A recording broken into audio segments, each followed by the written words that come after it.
વિદ્યાર્થી મિત્રો, આપ સૌનું સ્વાગત છે આપણી યુટ્યુબ ચેનલ પર. મિત્રો આજે તમે પ્રવાહ વિદ્યુત ચેપ્ટર 3નો 10મો લેક્ચર ભણવા જઈ રહ્યા છો. 11મો લેક્ચર.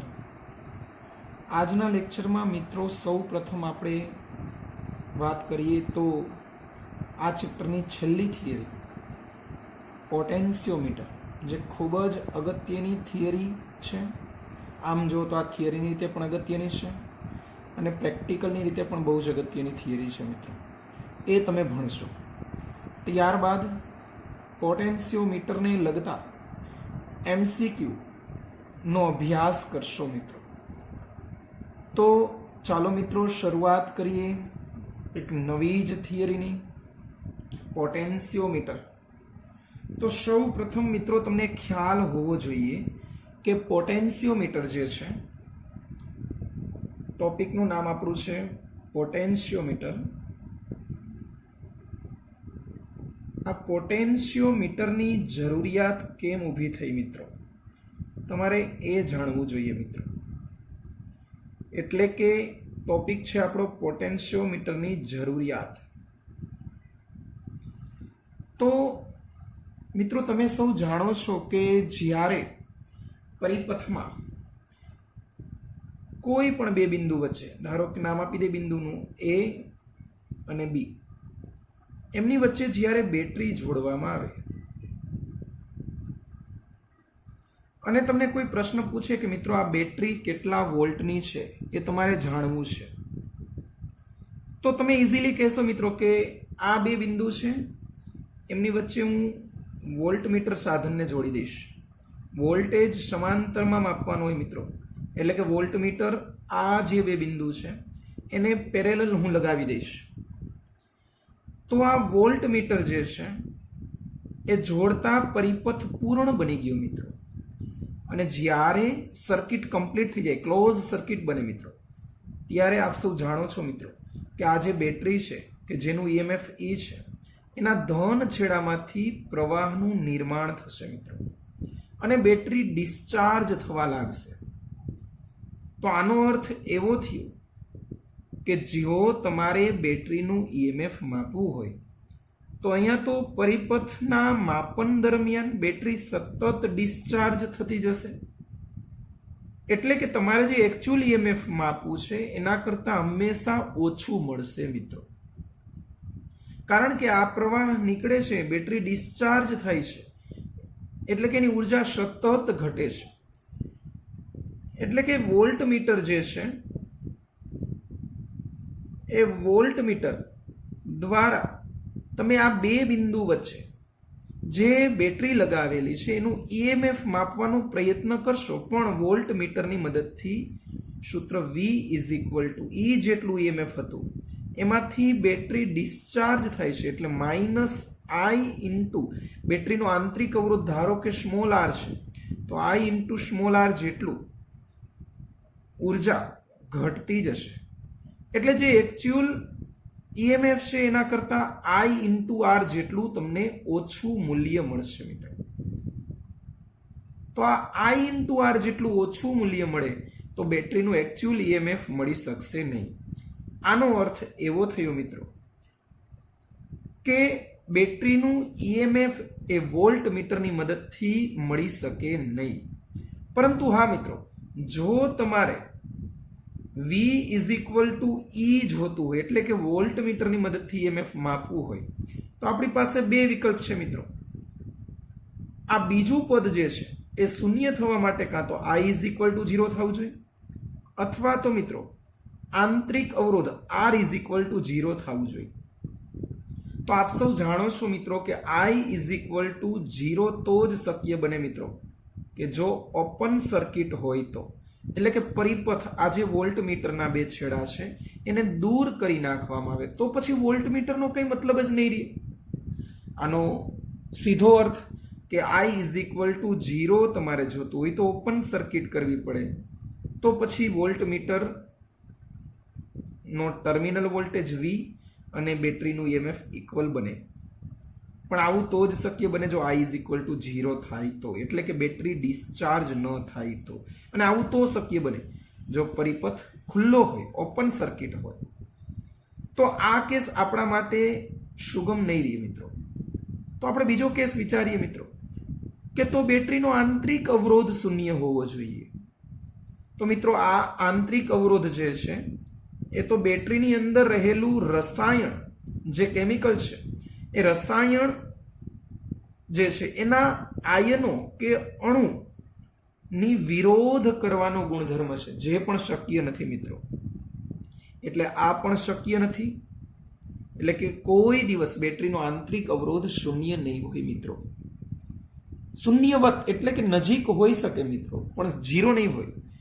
એટલે આપણા બંને કેસ, બેમાંથી એક પણ કેસ શક્ય નથી.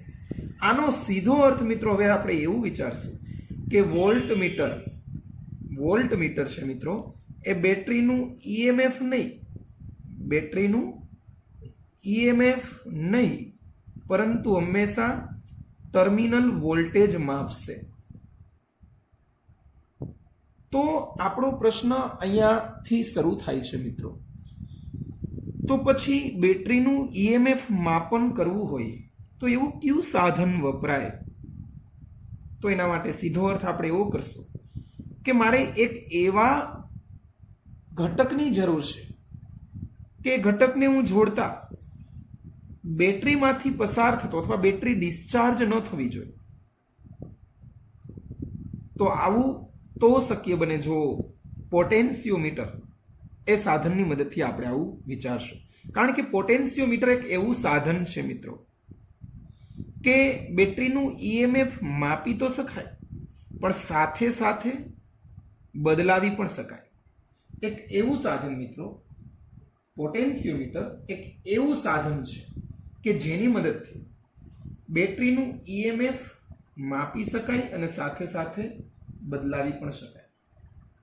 એટલે હવે આપણે આ જે વોલ્ટમીટર છે એની મદદથી પોટેન્શિયલ ડિફરન્સ માપશું, એટલે કે વિદ્યુત સ્થિતિમાનનો તફાવત. અને EMF માપવા માટે મિત્રો આપણે પોટેન્શિયોમીટરનો ઉપયોગ કરશું. તો ચાલો મિત્રો આપણે સૌ પ્રથમ હવે એ જોઈએ કે EMF અને ટર્મિનલ વોલ્ટેજ, EMF અને પોટેન્શિયલ ડિફરન્સ અથવા તો આપણે કહીશું ટર્મિનલ વોલ્ટેજ, આ બંનેમાં શું ડિફરન્સ છે મિત્રો? તો મિત્રો બેટરીનું EMF છે એ આંતરિક ઉર્જા છે બેટરીની, જે બેટરીની અંદર હોય મિત્રો, એ રાસાયણિક ઉર્જાની વાત છે મિત્રો. અને PD જે પોટેન્શિયલ ડિફરન્સ છે એ તાર પરના કોઈ પણ બે બિંદુ, ધારો કે A અને B છે, એમની વચ્ચે જે મિત્રો તમે માપો છો એ હંમેશા તમને ટર્મિનલ વોલ્ટેજ આપશે મિત્રો. આ જે વોલ્ટમીટર લગાવીને માપો છો એ ટર્મિનલ વોલ્ટેજ આપશે મિત્રો. સામાન્ય રીતે જ્યારે બેટરી ડિસ્ચાર્જ થતી હોય મિત્રો, બેટરી ડિસ્ચાર્જ થતી હોય એટલે કે બેટરીના બે છેડા ધન અને ઋણ, એમાંથી ધન છેડામાંથી જ્યારે પ્રવાહ નીકળતો હોય ત્યારે હંમેશા તમે જે V માપો છો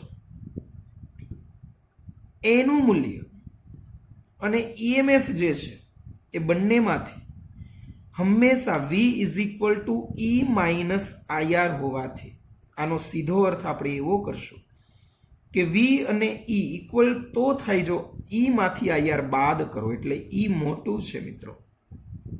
ઓકે, તો V E બને, ડિસ્ચાર્જ થાય એનો અર્થ V E. અને જ્યારે મિત્રો બેટરી ચાર્જ થતી હોય એટલે કે બેટરીના ધન છેડામાં પ્રવાહ દાખલ થતો હોય તો મિત્રો V E હશે. તો આ યાદ રાખજો મિત્રો કે જો બેટરી ડિસ્ચાર્જ થતી હોય એટલે કે મોબાઈલનો તમે યુઝ કરતા હોય તો લગાડેલો વોલ્ટેજ ટર્મિનલ વોલ્ટેજ EMF હશે. એટલે કે જે મોટું છે એ ઉર્જા આપે, તો EMF મોટું છે એટલે બેટરીમાંથી પ્રવાહ નીકળશે. જ્યારે તમે આ જ મોબાઈલને કોઈ એના કરતાં વધુ વોલ્ટેજ સપ્લાય સાથે જોડશો ત્યારે આ સપ્લાયમાંથી પ્રવાહ નીકળીને બેટરીમાં દાખલ થશે. તો મિત્રો આટલું નોટ ડાઉન કરી લેજો. તો આનો અર્થ હવે આપણે એવું સમજી શકીએ કે હજી સુધી બેટરીનું ઈએમએફ માપવા માટે કોઈ એવી ખાસ રચના બની નથી. એ બનાવવા માટે મિત્રો, એટલે કે વી અને ઇક્વલ કરવા માટે તમે જોયું કે આ બે કેસ જે છે, આ પહેલો કેસ અને આ છે બીજો કેસ, આ બંનેમાંથી એક પણ કેસ શક્ય નથી. એટલે કે વોલ્ટમીટર આપણે એવા કન્ક્લુઝન ઉપર આવ્યા છે કે વોલ્ટમીટરની મદદથી બેટરીનું ઈએમએફ માપી શકાતું નથી. એટલા માટે આપણે પોટેન્શિયોમીટરની રચના ભણશું. સૌ પ્રથમ પોટેન્શિયોમીટરનો સિદ્ધાંત ભણશું મિત્રો. તો મિત્રો હવે શરૂઆત કરીએ પોટેન્શિયોમીટરના સિદ્ધાંતની. તમે મિત્રો આકૃતિમાં જોઈ શકો છો કે આપણે ઈ જેટલું ઈએમએફ ધરાવતી બેટરી, સ્મોલ આર જેટલો આંતરિક અવરોધ, કી એટલે કે કોડ સ્વિચ રાખેલી છે અને એની સાથે શ્રેણીમાં એક અવરોધ પેટી રાખેલી છે, રજિસ્ટર બોક્સ આરબી, એ બાહ્ય અવરોધની ભૂમિકા ભજવશે મિત્રો. એટલે કે આ આરબી રજિસ્ટર બોક્સ તમે લેબમાં જોશો મિત્રો કે કોડ જેવી અવરોધ પેટી હશે, એટલે કે જેમાં જુદા જુદા અવરોધ હશે મિત્રો. અવરોધ ચેન્જ કરવાથી પ્રવાહ ચેન્જ થશે અને આ બિંદુ જે સી બિંદુ છે એનું સ્થાન સતત બદલાશે મિત્રો. એટલે કે સ્મોલ એલ જે છે એ સતત વેરી થશે એકોર્ડિંગ ટુ કેપિટલ આર બાહ્ય અવરોધ. સ્મોલ ઈ અને સ્મોલ આર ચેન્જ નહીં થાય મિત્રો, કારણ કે બેટરી એક વખત વપરાશમાં આવ્યા પછી એને ચેન્જ નથી કરવાની. અને સ્મોલ આર એ આંતરિક અવરોધ છે, એટલે બેટરીની અંદર હોય, જે શક્ય નથી ચેન્જ થવો. એટલે અવરોધ પેટીની મદદથી તમે જુદા જુદા બાહ્ય અવરોધનો ઉપયોગ કરીને તે મુજબ સ્મોલ આઈ એટલે કે પ્રવાહ, જે પરિપથનો પ્રવાહ છે એ સતત બદલાશે. પ્રવાહ બદલાશે એટલે બેટરી તાર પરના આ તાર છે મિત્રો, એ થી સળંગ બી તાર બતાવેલો છે, આ અવરોધક તાર છે મિત્રો. આ અવરોધક તાર પરના બે બિંદુ એ થી શરૂઆત કરીને તમે કોઈ ગેલ્વેનોમીટરની મદદથી આ એ થી બી મારફતે જોકી સ્ટિકને ફેરવતા જવું અને જે બિંદુ પર ગેલ્વેનોમીટરનું આવર્તન શૂન્ય મળે એ બિંદુને આપણે તટસ્થ બિંદુ કહીએ મિત્રો. તો અહીં સી જે છે મિત્રો એને આપણે તટસ્થ બિંદુ નલ પોઈન્ટ કહીશું મિત્રો, જે આપણે અગાઉ પણ ચર્ચા કરી ચૂક્યા છીએ મિત્રો. મીટર બ્રિજ અને વિસ્ટન બ્રિજ એમાં પણ આપણે નલ પોઈન્ટની વાત થઈ ગયેલી છે. તો અહીં સી બિંદુ છે એ નલ પોઈન્ટ છે મિત્રો, તટસ્થ બિંદુ, કે તટસ્થ બિંદુ પર ગેલ્વેનોમીટરનું આવર્તન I ઇઝ ઇક્વલ ટુ 0 બતાવે છે મિત્રો. તો આ એ થી સી ની લંબાઈ સ્મોલ એલ છે. કુલ તારની લંબાઈ આપણે ધારી લઈએ મિત્રો કે એ બી જે તાર છે એ બી તારની લંબાઈ કેપિટલ એલ છે, જ્યારે એ સી તારની લંબાઈ સ્મોલ એલ છે મિત્રો. હવે ધારી લે મિત્રો કે એકમ લંબાઈ દીઠ તારનો અવરોધ, ધારો કે એકમ લંબાઈ દીઠ તારનો અવરોધ સ્મોલ રો છે મિત્રો. ધારો કે એકમ લંબાઈ દીઠ તારનો અવરોધ રો છે, તો અહીં એલ લંબાઈ દીઠ એટલે કે એસી તારનો અવરોધ બનશે મિત્રો રો ઇન્ટુ એસી તારની લંબાઈ સ્મોલ એ. જ્યારે આખો તાર જે એબી તાર છે એ એબી તારનો અવરોધ બનશે રો ઇન્ટુ કેપિટલ એ. તો મિત્રો હવે તમે પરિપથ મુજબ જોઈ શકો કે પરિપથનો કુલ અવરોધ મિત્રો, પરિપથનો કુલ અવરોધ R ઇઝ ઇક્વલ ટુ બેટરીની બાજુમાં આંતરિક અવરોધ સ્મોલ આર પ્લસ અવરોધ પેટીનો જે અવરોધ છે એને આપણે કેપિટલ આર કહેશું, પ્લસ આ આખો તાર જે છે એટલે કે કુલ આખો તાર એ બી તારનો અવરોધ તો small r plus capital R plus R of A B તારનો અવરોધ રો ઇન્ટુ કેપિટલ એલ મિત્રો. તો આ કુલ અવરોધ તમને મળ્યો આર ઇક્વલન્ટ. તો મિત્રો આ જે છે કુલ અવરોધ મળી ગયો તમને. તો હવે બેટરીમાંથી નીકળતો કુલ પ્રવાહ I ઇઝ ઇક્વલ ટુ બેટરીનું EMF I is equal to E upon કુલ અવરોધ R plus small r plus rho into L. આ પ્રવાહ છે મિત્રો. હવે તમને મિત્રો ટર્મિનલ વોલ્ટેજની વાત કરીએ. ટર્મિનલ વોલ્ટેજ એટલે કે તાર પરના કોઈ પણ બે છેડા વચ્ચેનો વોલ્ટેજ એટલે ટર્મિનલ વોલ્ટેજ. ટર્મિનલ એટલે કે છેડા. એ અને સી વચ્ચેનો મારે પીડી ફાઇન્ડ આઉટ કરવો છે, પોટેન્શિયલ ડિફરન્સ. તો VS ઇઝ ઇક્વલ ટુ ઓહમના નિયમ મુજબ I ઇન્ટુ આર એસી.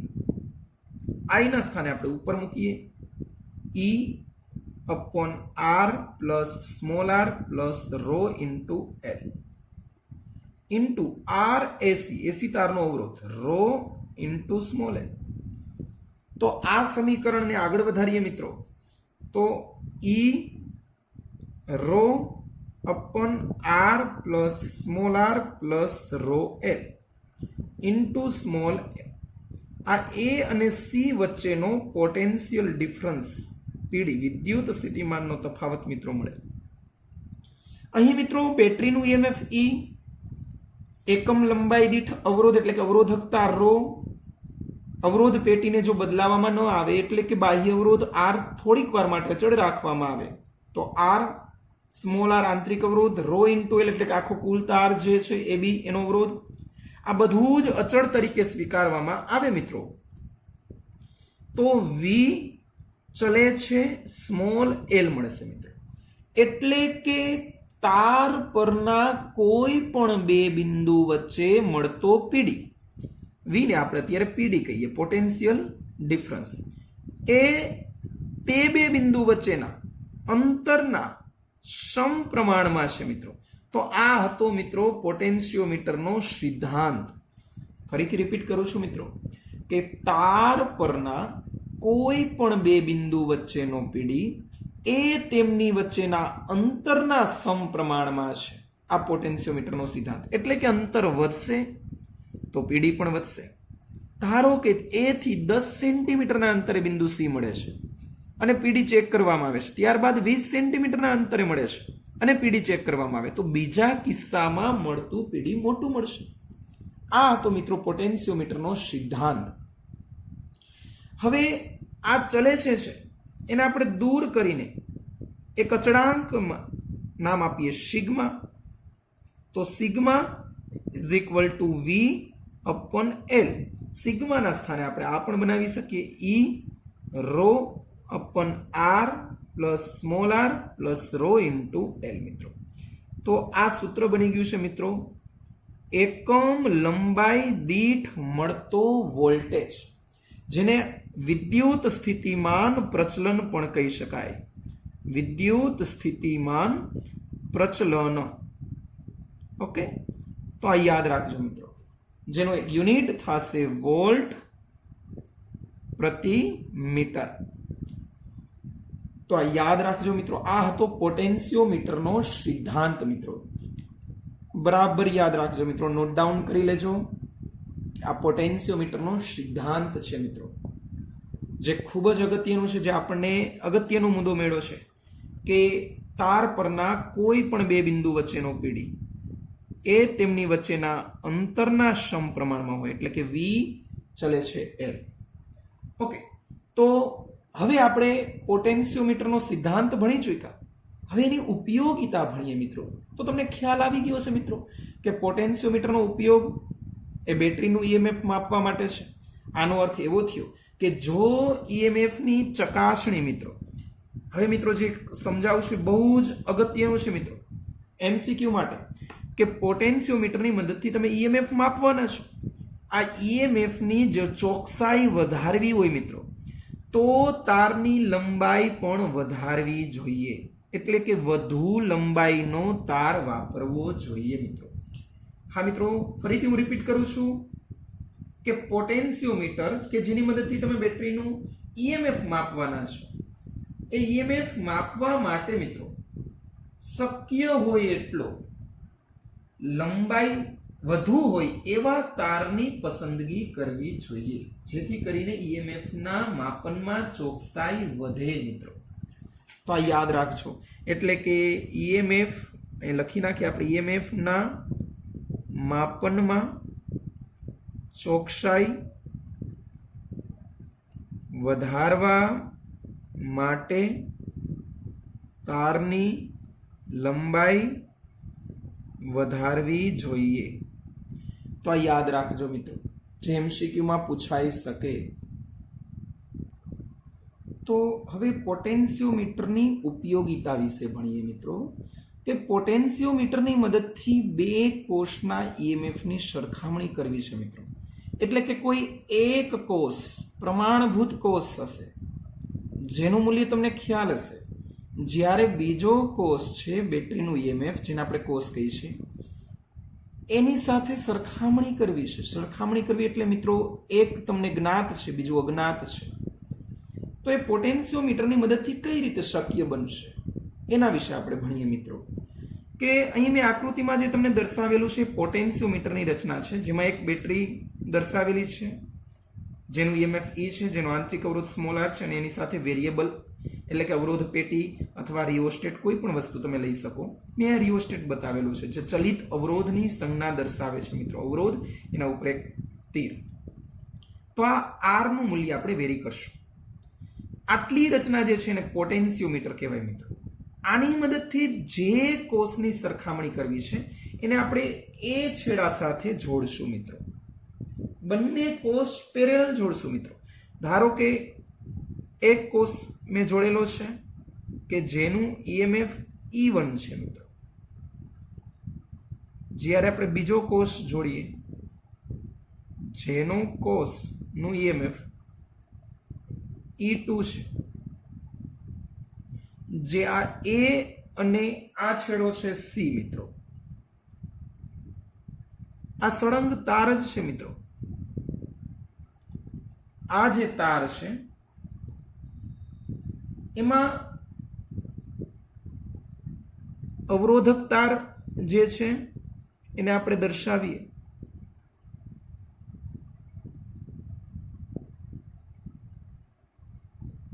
આ C બિંદુ અને આ A બિંદુ. આ સળંગ તાર જ છે મિત્રો. આ તાર પરના કોઈ પણ બિંદુ વચ્ચે, કોઈ પણ બિંદુ પાસે તમને ગેલ્વેનોમીટર શૂન્ય આવર્તન બતાવે. અહીંયા સ્ટોપ થઈ જશો મિત્રો. હવે આ ઈએમએફ E1 અને E2 જે છે એને આપણે એક એડેપ્ટર જેને આપણે કહેતા હોય કે જેમાં ટર્મિનલ હોય, આ જે છે એવી રચના છે મિત્રો કે કોઈ એક જ સમયે કોઈ એક બેટરી વપરાશમાં હશે. 1 પોઈન્ટ, આ 2 પોઈન્ટ અને આ છે 3 પોઈન્ટ. આ 3 નંબરનો જે પોઈન્ટ છે એની સાથે ગેલ્વેનોમીટર મિત્રો જોડી દઈએ આપણે. અને ગેલ્વેનોમીટર સાથે જોકી સ્ટીક છે મિત્રો. આ જોકી સ્ટીકને તમારે A થી C મારફતે તાર પર ફેરવતા જે બિંદુ પાસે આવર્તન શૂન્ય બતાવે મિત્રો, એ બિંદુને આપણે નલ પોઈન્ટ કહેશું. ધારો કે હવે આપણે વર્ણન આકૃતિનું બતાવીએ કે ધારો કે આકૃતિમાં દર્શાવ્યા મુજબ એક E જેટલું ઈએમએફ, સ્મોલ r જેટલી આંતરિક અવરોધ અને કેપિટલ R જેટલો બાહ્ય અવરોધ ધરાવતું એક પોટેન્શિયોમીટરની રચના છે. એના A અને C બિંદુ પર એક વચ્ચે અવરોધક તાર જોડેલ છે. A પાસે E1 અને E2 જેટલું ઈએમએફ ધરાવતા બે કોષ છે. હવે જ્યારે E1 વપરાશમાં હશે મિત્રો, ત્યારે 1 અને 3 જોડેલા હશે. એટલે કે પરિપથ બનશે મિત્રો A, E1, 1, 3, G અને N1 થઈને પાછું A. એક લૂપ બનશે મિત્રો. તો આ હતું N1 જે E1 માટેનું તટસ્થ બિંદુ. આ જ રીતે જ્યારે આ કડને 2 સાથે જોડી દેવામાં આવે તો E2 નું કોસ માપશું, E2 નું EMF માપશું મિત્રો, તો એનું તટસ્થ બિંદુ કંઈક જુદા અંતરે મળશે. ધારો કે એનું તટસ્થ બિંદુને આપણે નામ આપી દઈએ N2, જે તમને અહીંયા મળે છે. એટલે કે બેટરીના જે કોસ છે એના મૂલ્ય જુદા જુદા પસંદ કરવાથી તમને તટસ્થ બિંદુ નલ પોઈન્ટ જે છે એના સ્થાન પણ જુદા જુદા મળશે મિત્રો. હવે મિત્રો એક બીજી વસ્તુ પણ અહીંયા નોટ ડાઉન કરવા જેવી ખરી, કે તમે જે E1 અને E2 એટલે કે જે કોષનું EMF માપન કરવું છે કે સરખામણી કરવી છે, એના કરતાં પોટેન્શિયોમીટરમાં જે બેટરી યુઝ કરો છો એ મોટું હોવું જોઈએ. કારણ કે આપ સૌ જાણો છો મિત્રો કે જે બેટરી વધુ વોલ્ટની હોય તેમાંથી પ્રવાહ નીકળે, અને જે કોષનું માપન કરવું છે એ કોષમાંથી કોઈ જ પ્રવાહ નીકળવો ન જોઈએ મિત્રો. એટલે કે E1 નું માપન કરવું છે ને E2 નું માપન કરવું છે, એમાંથી કોઈ જ પ્રવાહ નહીં નીકળે મિત્રો. એટલે અહીંયા જે પરિપથનો પ્રવાહ I છે મિત્રો, એ I એ માત્ર પોટેન્શિયોમીટર સાથે સંકળાયેલી બેટરી કે જેનું EMF E છે એનો પ્રવાહ છે. એટલે આ શરત યાદ રાખજો મિત્રો કે અહીં પોટેન્શિયોમીટરની બેટરી E નું EMF E એ E1 અને E2 કરતાં મોટું હોવું જોઈએ. તો ચાલો મિત્રો, હવે ધારો કે 1 અને 3 જોડેલા છે, એટલે પ્રવાહ તમને મળશે, અને 3 પાસે જોડેલું ગેલ્વેનોમીટર એને જોકી કડને હું A થી C મારફતે ફેરવું, સ્લાઇડિંગ કરાવું, સરકાવું તો જાઉં, અને N1 બિંદુ પાસે મને ગેલ્વેનોમીટરનું આવર્તન 0 બતાવે છે. એટલે કે આ જે તાર છે એમાંથી કોઈ જ પ્રવાહ નથી આવતો, N1 પાસે જ મિત્રો. તાર પરના બીજા બિંદુ પાસે પ્રવાહ મળતો હોય મિત્રો, એટલે N1 છે એને આપણે નલ પોઈન્ટ કહેશું E1 માટે. એટલે લૂપ બનશે A N1 G3 1 E1 અને A મિત્રો. ફરીથી રિપીટ કરું છું, A N1 G31 E1 A લેતા. ઓકે, તો આ જે એકમ લંબાઈ દીઠ આપણે અગાઉ જે ભણ્યા એમાં એકમ લંબાઈ દીઠ તારનો અવરોધની વાત હતી મિત્રો. અહીંયા મારે કોષનું EMF માપવું છે, એટલે આપણે ડ્રોપ વોલ્ટેજની વાત કરશું. એટલે કે ધારો કે એકમ લંબાઈ દીઠ ડ્રોપ વોલ્ટેજ phi છે મિત્રો. આપ સૌ જાણો છો મિત્રો કે V અને L સમપ્રમાણમાં હોય, એટલે એકમ લંબાઈ દીઠ ડ્રોપ વોલ્ટેજ phi, જેને તમે વિદ્યુત સ્થિતિમાન પ્રચલન કીધેલું મિત્રો, સિગ્મા. અત્યારે હું અહીંયા phi લઉં છું મિત્રો.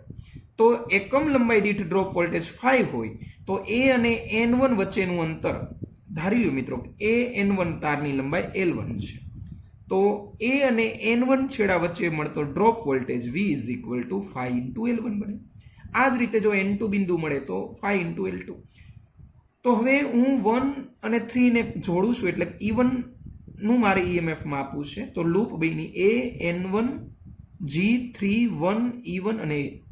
તો ચાલો A થી N1 મિત્રો, એટલે A છેડો છે ધન સ્થિતિમાન છે અને N1 છે ઋણ છે, એટલે હું ધન થી ઋણ આવશું તો વોલ્ટેજના કેસમાં મિત્રો પ્લસ લઉં છું, એટલે phi ઇન્ટુ L1 મિત્રો.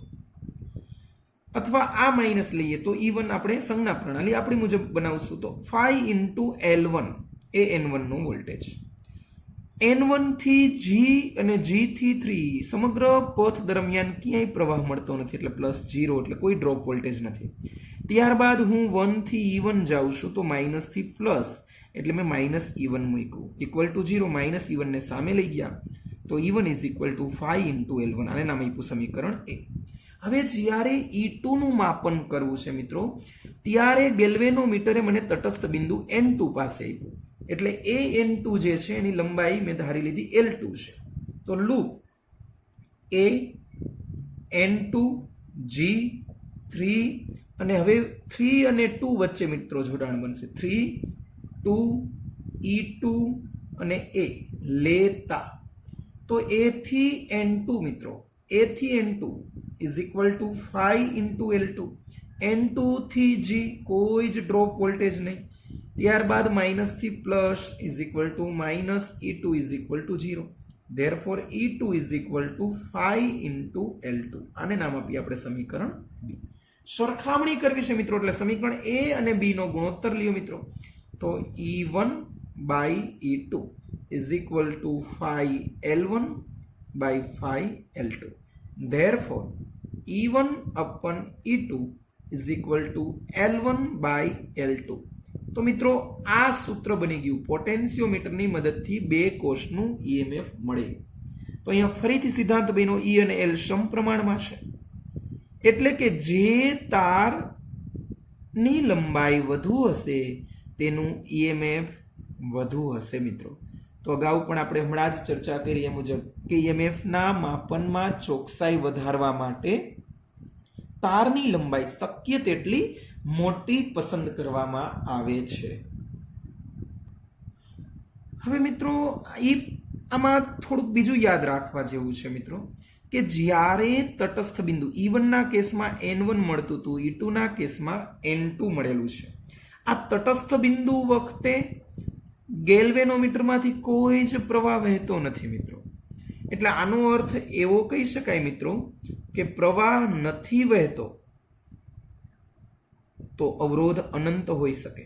એટલે પોટેન્શિયોમીટર એક એવી રચના છે કે જે બેટરીનું ઈએમએફ તો માપે છે, પણ ઈએમએફ માપવા માટે કેનો ઉપયોગ કરે છે તો કે અનંત અવરોધ. એટલે પોટેન્શિયોમીટર એ આદર્શ રીતે કહીએ તો અનંત અવરોધ ધરાવતું વોલ્ટ મીટર છે મિત્રો. ઓકે, પોટેન્શિયોમીટર એ અનંત અવરોધ ધરાવતું આદર્શ વોલ્ટ મીટર છે, કારણ કે તટસ્થ બિંદુ વખતે કોષમાંથી કોઈ જ પ્રવાહ વહેતો નથી. ઓકે, તો આ યાદ રાખો મિત્રો.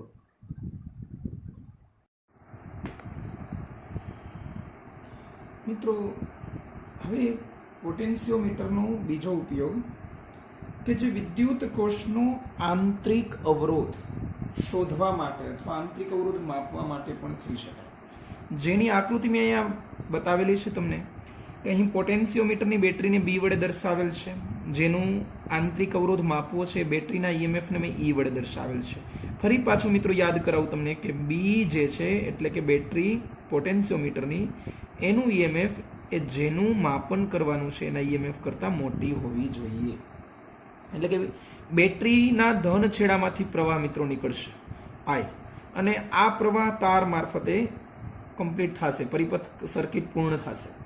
હવે એ છેડા પાસે E જેટલું ઈએમએફ અને એનો આંતરિક અવરોધ સ્મોલ r છે મિત્રો, જે આની અંદર છે એટલે બતાવેલ નથી, અને એને સમાંતર K2 કોડ અને એની સાથે અવરોધ પેટી RB કે જેનો અવરોધ આપણે કેપિટલ R રાખશું, આ દર્શાવેલ છે.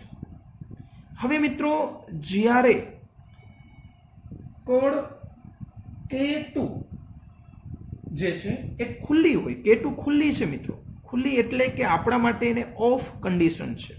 K2 જ્યારે ઓફ હશે મિત્રો, K2 જ્યારે ઓફ હશે, જેને આપણે લખશું થિયરીમાં કે K2 છે એ ખુલ્લી હોય, કડ K2 ખુલ્લી હોય. તો આ ખુલ્લી છે એટલે આનો અર્થ એવો થયો મિત્રો કે અહીં E જે છે એનું માપન થશે ત્યારે ગેલ્વેનોમીટરનું તટસ્થ બિંદુ N1 પાસે મળે છે. હવે જે A થી N1 છે મિત્રો, A થી N1 એ તારની લંબાઈ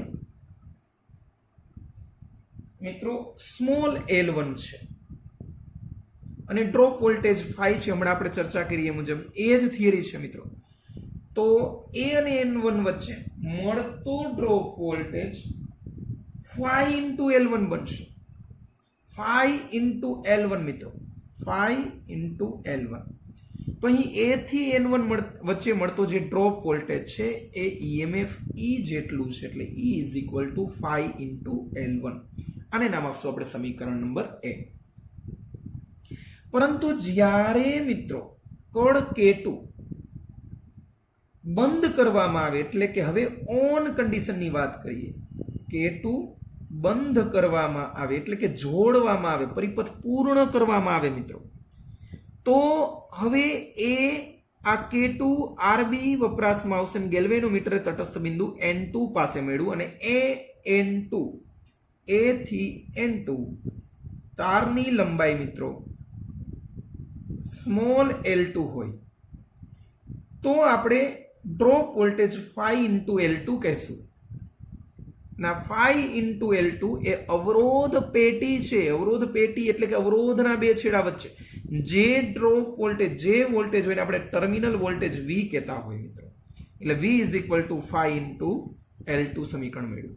ફરીથી મિત્રો યાદ રાખી લ્યો કે જ્યારે K2 ખુલ્લી હોય એટલે કે ઓફ હોય ત્યારે આપણે EMF ની અંદર એટલે કે બેટરીનો જે આંતરિક અવરોધ છે સ્મોલ r, આ E નું માપન થશે. એટલે E is equal two 5 into L1. જ્યારે K2 બંધ કરશું એટલે કે વપરાશમાં આવશે, ઓન હશે, તો અવરોધ પેટીની વાત આવશે. એટલે કે આ કેસમાં કોઈ આંતરિક અવરોધ નહીં આવે. ઓકે, તો હવે શરૂઆત કરીએ સમીકરણ 1 અને સમીકરણ 2 નો ગુણોત્તર લેવામાં આવે મિત્રો.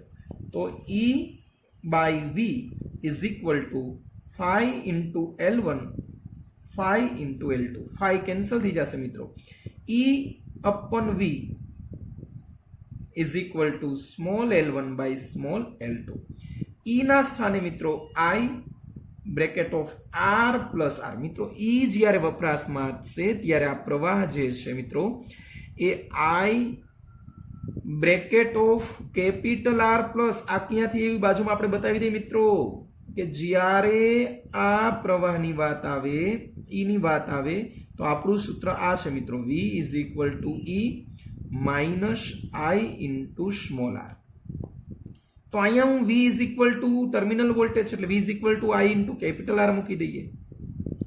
તો હવે તમને ખ્યાલ હોવો જોઈએ મિત્રો કે હું E ને કરતા બનાવું તો I R પ્લસ R, આ E. તો E ના સ્થાને આપણે મૂક્યું છે I bracket of R plus small r. જ્યારે V ની વાત કરવામાં આવે મિત્રો તો V ઇઝ ઇક્વલ ટુ આપણે માત્ર કેપિટલ R લખશું એટલે I ઇન્ટુ R આવશે. એમાં કોઈ જ આંતરિક અવરોધ નહીં હોય કારણ કે આંતરિક અવરોધ આનો જ ધ્યાનમાં લેશું આપણે. જ્યારે આ V2 V છે મિત્રો એ A થી N2 ની વાત છે એટલે K2 જ્યારે બંધ કરવામાં આવે એટલે ઓન કન્ડિશનની વાત છે એટલે અવરોધ પેટીની વાત છે, એનો અવરોધ L1 by L2 I cancel, અલગ અલગ છેદ આપી દઉં. R by R is equal to 1 plus small r by capital R is equal to L1 by L2. Therefore, small r upon capital R is equal to L1 by L2 minus 1. Small r is equal to capital R L1 by L2 minus 1. તો મિત્રો આ હતો આંતરિક અવરોધ શોધવાનું સૂત્ર મિત્રો. હું અહીંયા ફરીથી લખી દઉં છું મિત્રો કે small r is equal to capital R bracket of L1 by L2 minus 1. આ આંતરિક અવરોધ શોધવા માટેનું સૂત્ર મિત્રો જે યાદ રાખવાનું છે. તમારી પાસે L1 L2 આવી જાય તો પછી એની કિંમત મૂકીએ તો સ્મોલ r. હવે પ્રશ્ન મિત્રો એ છે કે જ્યારે L1 અને L2 સમાન હોય મિત્રો, L1 ઇક્વલ ટુ L2 બને તો small r is equal two શું બનશે? તો L1 ઇક્વલ ટુ L2 બની જાય. એટલે કે આ V અને E બંનેની વાત કરવામાં આવે L1 અને L2 ના મૂલ્ય સમાન મળે તો 1 minus 1 0 થઈ જશે. 0 into capital R 0 એટલે કે આંતરિક અવરોધ જ્યારે 0 હોય મિત્રો ત્યારે યાદ રાખજો